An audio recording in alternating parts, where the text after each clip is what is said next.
اب امام کی شہادت کے اگلے دن رات کا وقت ہے، ابو سلط ابھی اپنے گھر میں بیٹھ کر امام کا سوگ منا رہا. ابھی تک کی روایت امام کی شہادت کے اعتبار سے تو ہے، دعا کا اس میں کیا اصول ہے. اب وہ آ رہا گھر میں سوگ منا رہا کہ اچانک دروازہ کھلا، مامون کے سپاہی آئے، گرفتار کر کے لے چلے. گھبرا گئے، امام شہید ہو گئے. اب اس کے بعد مامون کو مجھ سے کیا ڈر و خوف کہ اس طرح سے آدھی رات کو گھر توڑ کے دروازہ توڑ کے مجھے پکڑا گیا. وہاں پہنچایا گیا، دربار میں نہیں، اپنے سونے کے کمرے میں بیٹھا، بیڈ روم. اور ایک مرتبہ کہتا ہے کہ اے ابو سلط وہ دعا تو بتا جس کو پڑھ کر پہلے تم نے پانی جاری کیا، پھر یہ پانی اس قبر سے نکلا. اب ابو سلط کہتا ہے کہ میں خود گھبرا گیا. دعا بہت چھوٹی سی تھی، لیکن اب جتنا سوچتا ہوں، جتنا یاد کرتا ہوں، دعا میرے ذہن سے غائب. ایسا لگ رہا ہے کہ میں نے زندگی میں کبھی یہ دعا سنی بھی نہیں. اور مامون کا غصہ بڑھتا جا رہا، میں نہ کر رہا ہوں.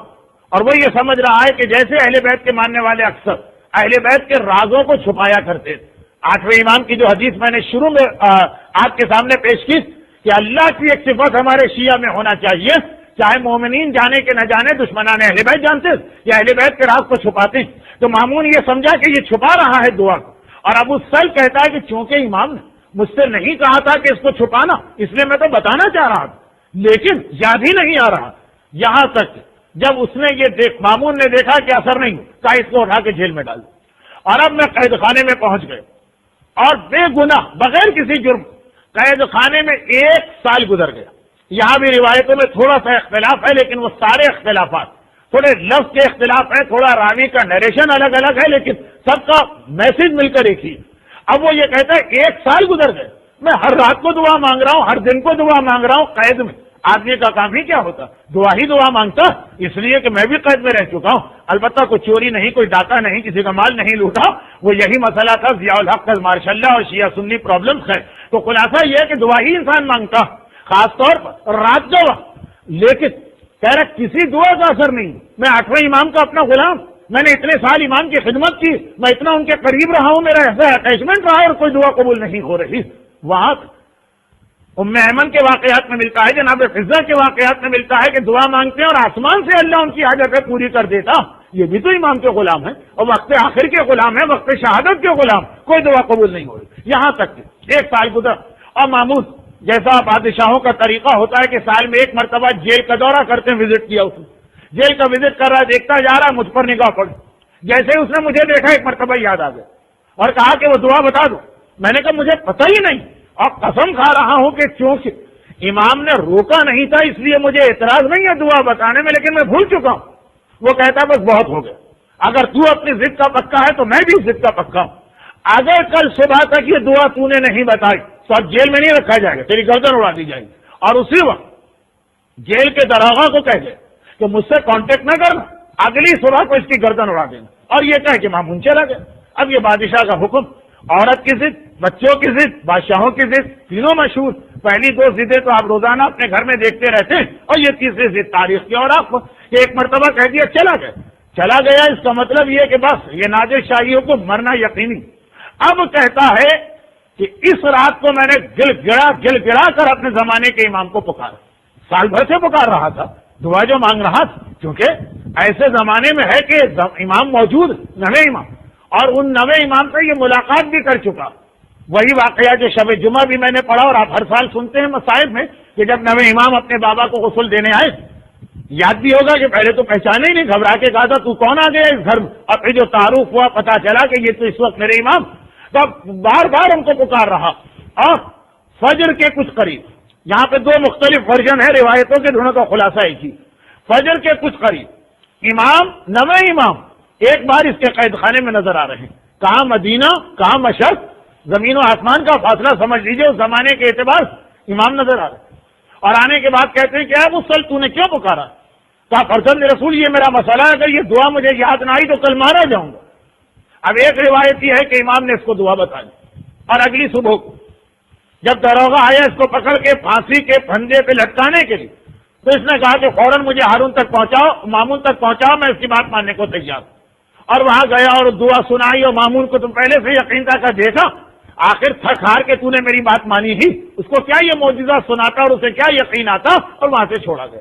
دوسری روایت یہ کہ نہیں، نویں امام آئے اور کہا کہ کیا مسئلہ؟ کہا مولا وہ دعا یاد نہیں آ رہی.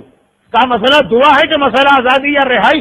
لیکن یہ بھی ایک ضمنی بات آ گئی کہ انسان دعا کرنا بھی تو سیکھے کہ آخر اس کا اصل پرابلم کیا، وہ کیا مانگ رہا. امام سے اس نے کہا دعا چاہیے. امام نے کہا دعا چاہیے کہ آزادی چاہیے؟ کہا مولا اصل تو آزادی چاہیے، رہائی چاہیے، ریلیز چاہیے، اس کے لیے دعا مانگ رہا ہوں. تو کہا چل میرے ساتھ. ہاتھ پکڑ کے لے چل. سارے سپاہی کھڑے، دروازہ کھڑا.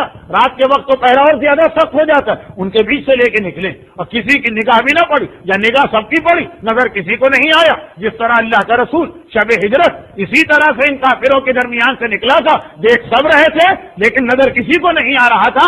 آنکھیں ہیں اور نظر نہیں آتا، یہ جو قرآن کہتا ہے یہ ہمارے سامنے معجزات نظر آ رہے، لے کے باہر نکلے. جیسے ہی جیل سے باہر نکلے تو ایک مرتبہ کا اب بتا تجھے کہاں جانا. امام مدینے سے آئے، مدینے چلنا. کہا نہیں مولا کافی طویل عرصہ ہو گیا، پہلے آپ کے بابا کی خدمت، پھر یہ جیل، میں اپنے گھر والوں سے اب تک ملاقات نہیں کر سکا ہوں. چنانچہ میرا دل چاہتا ہے کہ اپنے وطن ہرات پہنچوں اور اپنے بیوی بچوں اور گھر والوں سے ملوں. تو امام نے ایک مرتبہ اس سے صرف اتنا سا کہا کہ یہ رومال اپنے چہرے پہ ڈال کے ہٹا لے. رومال چہرے پہ ڈال کے ہٹاتا ہے تو کہاں مشہد اور کہاں ہرات اپنے گھر کے سامنے نظر آ رہا، اور پھر ساری زندگی اس کی وہیں گزری.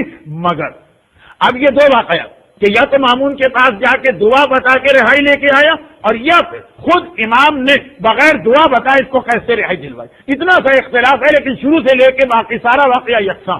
اب سنیے وہ جملہ کہ جب یہ قید سے رہائی پا گئے اور اس کی ملاقات نویں امام سے ہوتی. پہلے واقعے میں تو نویں امام، دوسرے واقعے میں تو نویں امام ساتھ ہی ساتھ. جب یہ جیل سے باہر آئے امام نے کہا کہاں جانا ہے؟ کہا ہرات جانا ہے. امام نے کہا میں پہنچاتا ہوں. کہا مولا ایک بات بتا دیجیے.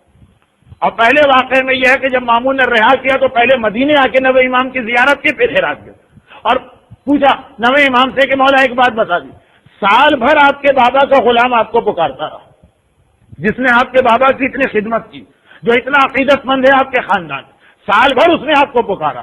آپ آئے تو ٹھیک 1 سال کے بعد آئے، 1 سال تک آپ اس کی مدد کو اور فریاد کو نہ پہنچے. اب ذرا سنیے امام کا ریئیکشن. امام کا ریئیکشن اس میں بہت ساری چیزیں ایسی جو ظاہری اعتبار سے ہوتی ہیں. امام اس طرح سے حیرت ظاہر کر رہے کہ جیسے ایک بالکل نئی بات سنی. کہا کہ اے شخص تو کیا کہہ رہا، بابا کی شہادت کے بعد آج پہلی رات تھی کہ تیری فریاد مجھ تک پہنچ، اور جیسے ہی پہنچ ویسے ہی میں نے تیری رہائی کا انتظام کروایا. اب یہ گھبرا گیا. کہا فرزند رسول آپ معصوم ہیں، غلط بیانی کر نہیں سکتے، لیکن میں 1 سال بھر آپ کو پکارتا رہا، سال بھر میں دعا مانگتا رہا، اور ایک دن میں پتہ نہیں کتنی مرتبہ. اور امام حیرت کا اظہار کر رہے ہیں کہ تو نے تو آج ہی مجھے پکارا. کبھی ہمارا آپ کا بھی ایسا واسطہ ہوتا ہے دوستوں کے ساتھ، وہ کہتے ہیں میں نے کانٹیکٹ کیا، حیران ہوتے کہ نہیں مجھے تو پہلا میسج یہ بھی ملا، اور وہ کہہ رہے ہیں کہ میں نے اتنی دفعہ یہ میسج بھجوائے. یہاں پہ وہی بات ہوگی. اب امام کہہ رہے ہیں کہ تیرا پیغام مجھے آج ملا. غلام کہہ رہا ہے کہ سال بھر میں نے پکارا، بار بار پکارا، دن میں کئی بار پکارا. اس سال میں شب قدر بھی آئی ہوگی، اس سال میں 15 شعبان بھی آئی ہوگی، سال میں نوچندی جمعراتیں بھی آئی ہوں گی، سال میں نارمل جمعراتیں بھی آئی ہوں گی. اور امام کہہ رہے ہیں کہ نہیں تیری آواز آئی نہیں. آخر امام وہ سوال کر رہے ہیں. امام کا سوال یہ بتا رہا کہ اصل میں یہ جملہ ہم تک پہنچانا.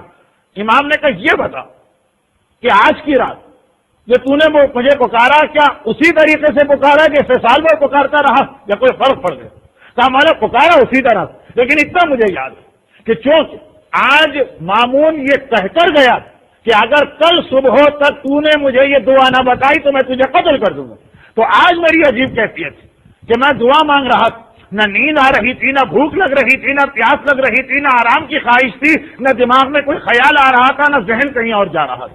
امام نے فرمایا بس یہی بات کہ سارا سال تو نے ہم نے پکارا، لیکن اوپری دل سے پکارا، اوپری زبان سے پکارا، بے توجہ ہی سے پکارا، ذرا لاپرواہی سے پکارا، وہ کنسنٹریشن نہیں تھا، وہ ارتکاز نہیں تھا. لیکن آج چونکہ تجھے اپنی موت سامنے نظر آنے لگی تو آج تو نے دل کی گہرائی سے پکارا، اور وہ دعا من القلب الی القلب جو دل کی گہرائی سے نکلتی ہے وہ دل تک پہنچائی جاتی ہے، جو منہ سے نکلتی ہے وہ فقط ہوا میں اڑ کے رہ جاتی ہے.